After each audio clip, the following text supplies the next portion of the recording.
everyone, Chef Yoda the dog here, and it's time for the Monday meal.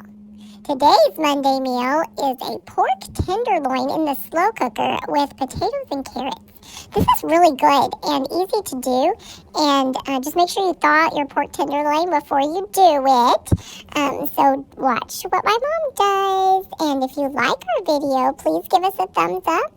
And also, if you like my sweater and my bow tie, and if you haven't done so already, please subscribe to our channel. We would really appreciate it. Chef Yoda the dog out. All right, everyone, as Yoda said, we are making a pork tenderloin that was pre-cooked and pre-seasoned and thawed in the slow cooker. And we're gonna put it on low for 4 hours.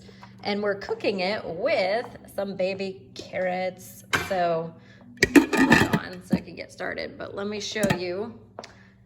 We put a cup of bone broth in there after we put everything in there, and then we're using a Smithfield roasted garlic and cracked black pepper tenderloin, and that is what is in there. It's about 2 pounds. And then we used a little bag of these organic baby peeled carrots I got from Walmart.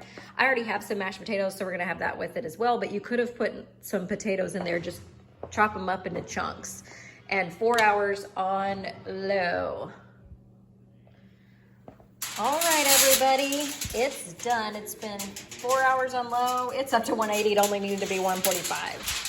We are supposed to cover this in foil, that's what we're doing, and let it rest for 10 minutes before slicing.